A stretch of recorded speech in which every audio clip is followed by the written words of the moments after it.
Est-ce qu'un homme peut-il tromper Dieu? C'est-à-dire, kozanga ko payer dîme na offrande ezo mema malédiction na vie ya mutu. Ezana ba parents mingi bazola ki bana ba nidité sans le savoir bazo maudire nde bana na bango. Bien aimé dans le Seigneur. Nidité ya papa ezala bénédiction ka pona maman. Oh, ce n'est pas bien, eza bénédiction, eza malédiction. Ozo maudire bana na yo sans le savoir. Malédiction zo wuta na nzela ya wana.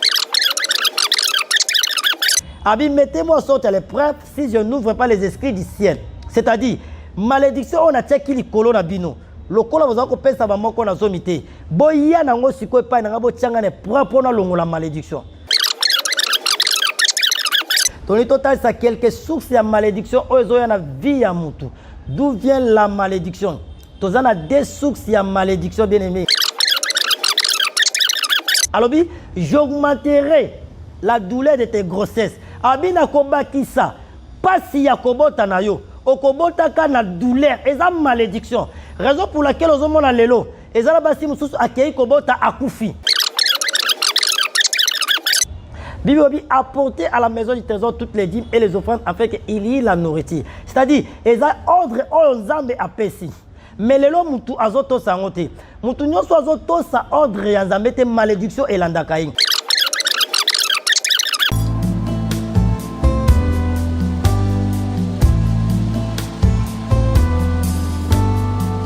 Sami naposa na yoe aba papa molimo nanga ezo ganga koluka yoe nana. Bien-aimés dans le Seigneur, Nzambe apambola bino bisika nyoso bozwami bozolanda biso. C'est toujours votre humble serviteur prophète Gelo Kasai double ponction. Mosakoli a Zanamboka.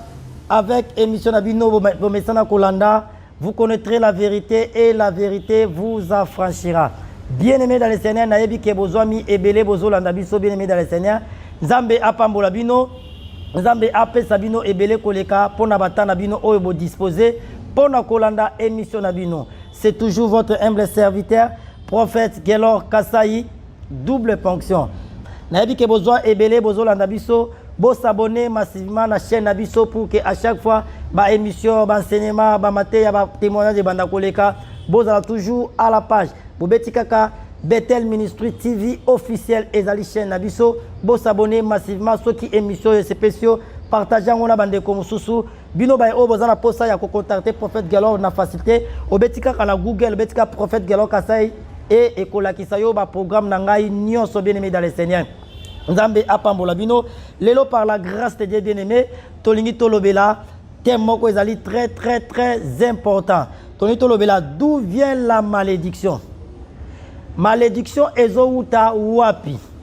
D'où vient la malédiction? Parce que batobele bazoloba que je suis maudit. Malédiction nanga source malédiction nanga euti wapi. Tolingi total ça quelques sources ya malédiction ozoya na vie ya mutu.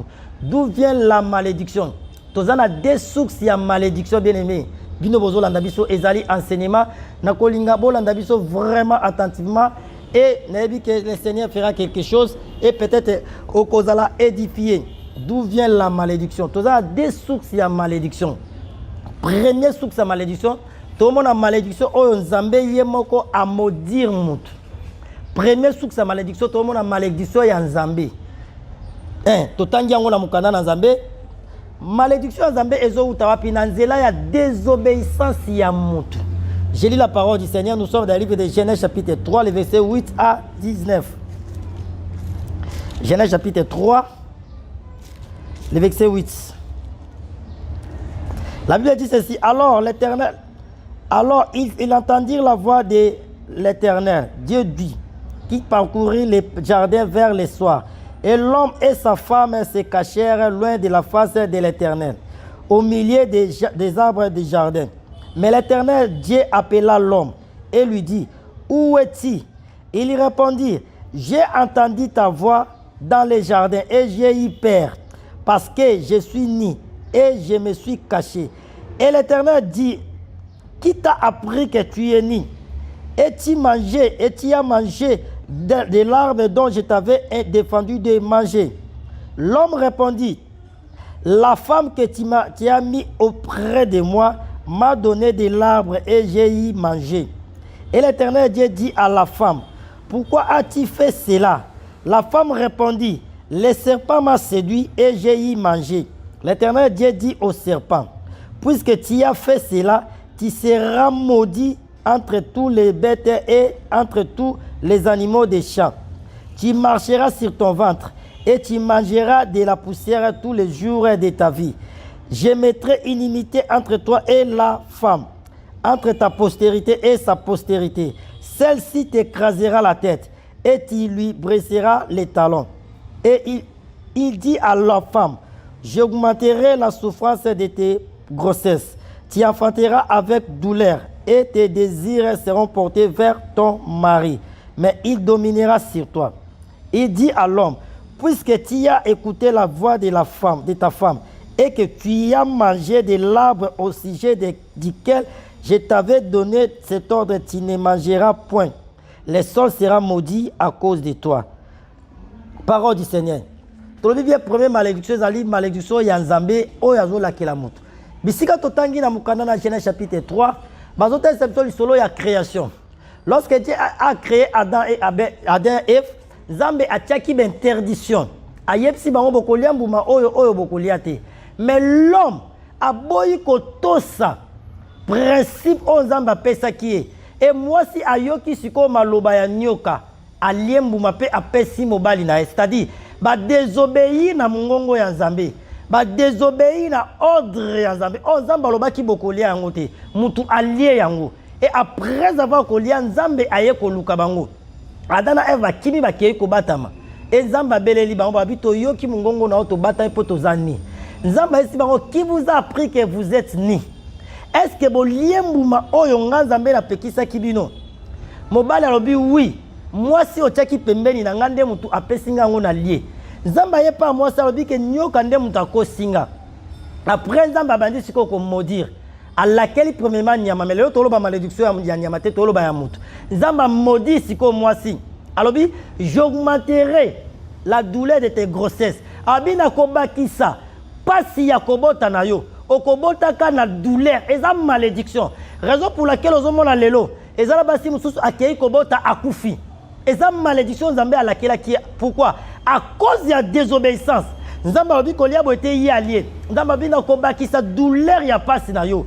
Et okozala toujours na sei ya mobali. Mobali akobanda ko dominer likolo na yo. Et ba désir na yo za tourner vers ton mari. Nzambe abakisi douleur ya enfantement ya mwasi. Or na plan ya Nzambe, lorsque Dieu avait créé la femme, Nzambe a teki pour moi ça bota na douleur te. Pourquoi douleur est à cause de la désobéissance? Nzambe ye a maudire ye. Abi okobota kana douleur. Lelo moni basi ba bota na césarien. Moi ça ke kobota moi na bimi ya kufi pour une malédiction ya Nzambe. Et aïe pas mobile alobi na laquelle il m'a belé à cause de toi. Alobi okobanda ko lien na motoki na tous les jours de ta vie tu souffras. Donc pose doit li pas il faut nyokwama. On a début ezala ki bongote. To dit bien malédiction liboso zo uta na Nzambe ye moko. Et à cause de la désobéissance.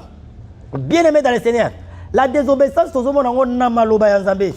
Bisika Bible lobi oui so yotie a, otie non au désobéir. Bisika Bible lobi non so yotie oui au désobéir. Et c'est ça la désobéissance à la parole de Dieu. Et toute désobéissance est même ma malédiction. Désobéissance. Et malédiction, elles ont même mutu namabe. To bibie source à malédiction liboso eza oyo ezo uta epai ya Nzambe. To continuer Malachie chapitre 3 le verset 10. Toujours tozali na malédiction oyo ya Nzambe. Malachie chapitre 3 verset 10. La Bible dit apportez à la maison du trésor toutes les dîmes, afin qu'il y ait de la nourriture dans ma maison. Mettez-moi à sort de l'épreuve si je n'ouvre pas les esprits du ciel pour vous. Nakema liboso, tozongi na dans vie. Depuis le temps de vos pères, vous vous êtes écartés de mes ordonnances. Vous ne les avez point observées. Revenez à moi et je reviendrai à vous, dit l'Éternel des armées. Et vous dites, en quoi devons-nous revenir? Un homme trompe-t-il Dieu? Car vous me trompez. Et vous dites, à quoi t'avons-nous trompé? Dans les dîmes et les offrandes. Vous êtes frappés par la malédiction. Et vous me trompez, la nation tout entière. Bien aimé dans cette malédiction sur son Zambé Azola qui la moutuna malachi. Bible dit apporter à la maison du trésor toutes les dîmes et les offrandes afin qu'il y ait la nourriture. C'est-à-dire, ils ont ordre aux Zambé à Pessi. Mais les lois moutou azoto sangote. Moutou nyoso azoto sa ordre ya Zambé te malédiction et landakaï. Awa malédiction.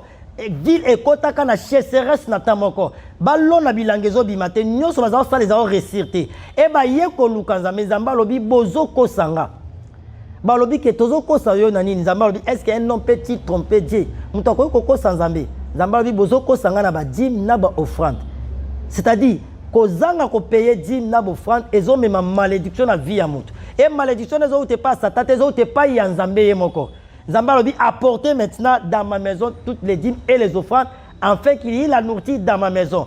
Abi mettez-moi sorte à l'épreuve si je n'ouvre pas les esprits du ciel. C'est-à-dire malédiction on a tcheki likolo na bino.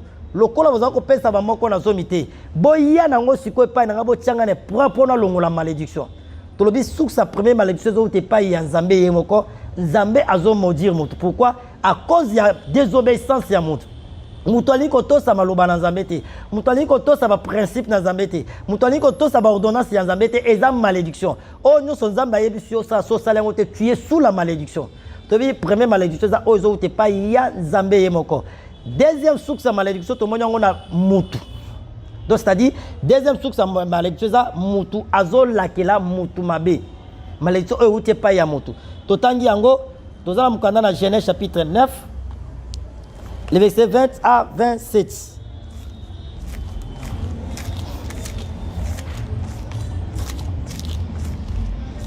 Genèse chapitre 9,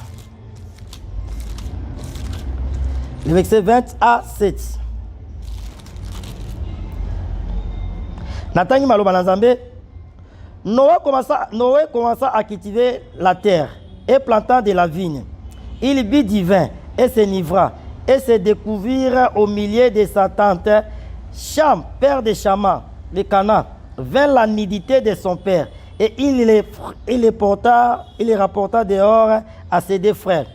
Alors Sem et Japheth prirent les manteaux, les mirent sur leurs épaules, marchèrent en reculant et couvrirent la nudité de leur père. Comme leur visage était détourné, ils ne virent point la nudité de leur père. Lorsque Noé se réveilla de son vin, il prit ce que lui avait fait son fils cadet et il dit, maudit soit Canaan, qu'il soit l'esclave des esclaves de ses frères. Il dit encore, béni soit l'Éternel, le Dieu de Shem, et Canaan soit leur esclave. Tout le monde a awa. Natangi maman deuxième livre après te expliquer parce que tant ezamouké Genèse chapitre 49 le verset 1er. La Bible dit Jacob appela ses fils et dit rassemblez-vous et je vous annoncerai ce qui vous arrivera dans la suite des temps. Rassemblez-vous et écoutez fils de Jacob. Écoutez Israël votre père. Ruben, toi mon premier-né, ma force est les prémices de ma rigueur. Et ma vigueur, supérieure en unité et supérieure en puissance, impétueux comme les eaux. Tu n'auras pas la prééminence, car tu es monté sur la couche de ton père. Tu as souillé ma couche un montant. Tout le monde deuxième malédiction, il y a Moutou, Azola qui a Moutou Mabe. Tout le monde a vu à Noé. Noé a dit qu'il n'a pas mis ça, tu as mis bali. Moi, je moko ya souka Cham. Noé a mis 20. A langue a tikali ni. Moi ne ya suka aye amoni nidité na ye akeye ko yebisa bandeko na ye mibale bandeko ko ba yeba ki eza mabe ba tie manteau na be Paul ba yeba couvrir nidité ya papa na bango ba mona ki yango te lorsque Noé kwiti na ye sili aye ko yeba ke mwana mona nidité na ye abandi ko lakela ye mabe abi tu sois l'esclave de tes frères. Donc c'est-à-dire malédiction que tu as na vie ya mutu na nzela ya bana ko mona nidité ya ba parents ezalaka malédiction. Et ça, les parents mingi bazola ki bana ba ba nidité sans le savoir bazo maudire ne bana na bango. Bien aimé dans le Seigneur. Nidité ya papa ezala la bénédiction ka pona maman. Nidité ya maman ezala la bénédiction ka pona papa. Lelo mingi ezala kati ya ba maman bazana facilité ya kolakisa ka bana bango ba si nidité na bango. Or ce n'est pas bien eza bénédiction eza malédiction. Ozo maudire bana na yo sans le savoir. Malédiction zo wuta na nzela ya wana. To mona ngo sous nzela ya Jacob. Jacob mwana na Ruben. abimina mwasi ya kokibini na ye ya papa na ye et na suka papa na ye laquelle ye mabe abi yo en Israël l'héritage est sengaki que la premier né mais ribe en rata héritage voilà pourquoi à cause ya lisum oyo abimai na concubine ya papa na ye na kombo ya bila et papa na bi okozwa bénédiction te laquelle ye mabe bien aimé dans un autre bi deuxième source à malédiction ezouta epai ya mutu lelo okoyiba eloko ya mutu ata mutu wana moniote place aza so lobi mabe ekozwa yo yango babengo za malédiction avec cause même si o priaka so yibe eloko ya mutu mutu laquelle mabe ekozwa yo ezala batu mususu peut-être ozwa engagement na église okima yo moni okimi pasteur mais ozwa kango liboso ya pasteur tozwa kango liboso ya Nzambe yeba engagement na yo ozwa ki okimi yango ekokanga yo tie sous la malédiction parce que Bible lobi na mukanda na Ecclésiaste venyo sosali liboso ya Nzambe il faut kokisa yango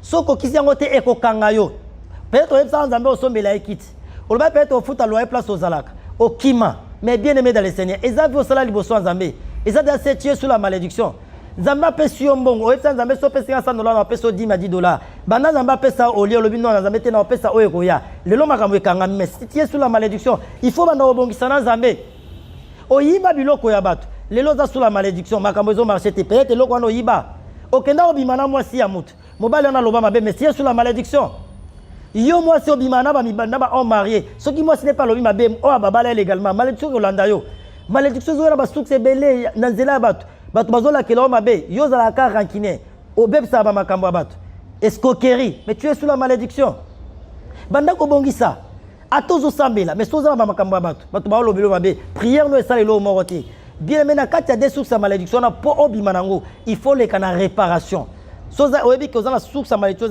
ya Nzambe amodisa yo il faut ça la réparation na Nzambe ndenge mo so yeso ozala malédiction o ya bato ya biloko bato yiba bambongo bato escroka mobali bato bimaka na mwasi na lakela ka mabe banda ko sala réparation na Nzambe avant osambela sinon tu passeras ton temps inutile de prier et ba prière bon Nzamba oyoka yango te raison pour laquelle tu as la vie na yo lelo ato bandi malamu suka kita kaka ato mati suka il faut kuya lelo za mwana mwasi tala age na yo ba mibali ba ye ata ba fiancé ata bo bandi suka ibebe na boko banda fiancé na mobali boko mi prêt pour bala yo mobali ona ifa kende mais tie sous la malédiction banda siko tala vie na yo peto bimana mibali ya bato obimana bo kiltiste lelo vie na yo beba mibali ba yaka ba kenda kaka ba grosso ba tikio ya malunga ba yaka te pourquoi parce que tu es sous la malédiction obimana papa wana mais oyebi ki aza papa na yo ozomona nidité na ye tu es sous la malédiction.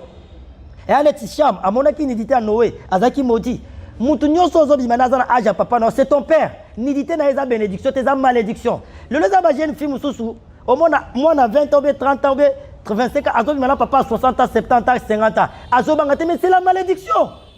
Lui, tu ne découvriras pas la nidité de ton père. Aza peut être plus âgé que ton père. Au découchak, Yosa Moussa Libala, Ozo Bimana Bamibali Moussou Libanda. Ata Mobali non monité. Mais Nzambe Likola Zomo est sous la malédiction.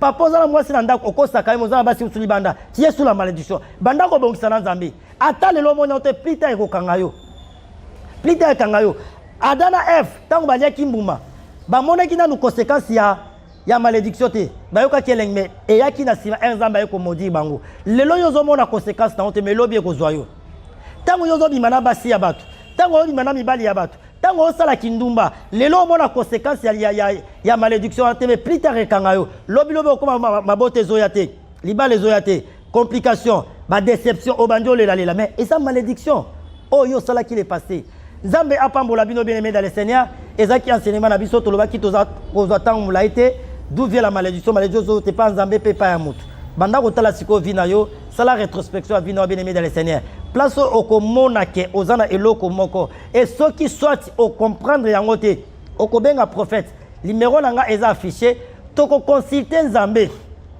tout Nzambe mais pourquoi malédiction na vie na yo pourquoi mabale zoyate pourquoi mukande zoyate pourquoi musale zoyate pourquoi mabote zoyate pourquoi complication Dieu va nous parler et toko sala service ya réparation pour que obima na kati ya malédiction wana numéro nanga eza affiché plus 243 85 41 59 230 plus 243 85 41 59 230 eza numéro nanga moko prophète Gelo Kasai eza ya WhatsApp r nyoso okobenga okozwa ngai soko lingo zonga pe na facilité obetika na Google prophète Gelo Kasai eko bimselo ba information nyonso na adresse nanga ya bureau. Nzambe apambola bino bo s'abonner massivement na chaîne na biso Bethel Ministry TV officiel bokozwa biso. L'information nyonso ezakuna, vous connaîtrez la vérité et la vérité vous affranchira. Nayebi ke boza ebele ya kolanda biso, napesi bino mbote ba abonné nyonso ya chaîne na biso, Nzambe apambola bino, napesi papa biso fanfa kuna na Hollande mbote papa o azo soutenir biso toujours na ba conseil na ba makoki na bino, Nzambe apambola bino, papa David na France, maman Cornès na France, maman la biso Grâce qui tante kuna aux États-Unis na Dallas précisément. Napesi pe maman la biso kuna Patricia Mbote na Dallas aux États-Unis. Nzambe apambola bino, vous êtes tellement nombreux. Nzambe apambola bala nyonso ya etonga o nazo kamba midep. Nzambe apambola les hommes de Dieu que je travaille avec et les prophètes Eli Mukwangula et évangéliste les petits. Nzambe apambola bino. Nzambe apambola nyonso bala na biso. Papa na biso kuna na caméra, papa Christian Nzambe apambola bino. Chaîne na biso eza sikatoza pe na besoin matériel. Toza posa ma caméra, ceux qui pensent Nzambe apambolio, au lobby au soutenir chaîne o ekende liboso. Dieu ne manquera pas de vous bénir. L'évangile c'est gratuit dans l'obango. L'évangile c'est gratuit mais l'évangélisation ça demande de l'argent. Ma caméraman est aussi ça, ba ozana posa mbongo ya transport, bato ba monta ba ozana posa mbongo. Nyonso wana il faut to futa ba pour musale ke liboso. To futa ngo na soutien na bino. Nzambe apambola bato déjà bazo soutenir biso. Nzambe apambola bino soki Yesu Christ azongite to komona na boza toujours brancher na chaîne na bino, partager émission oza poso kutana prophète benganga na koyamba yo, komela ngai na ko répondre yo. Nzambe apambola bino.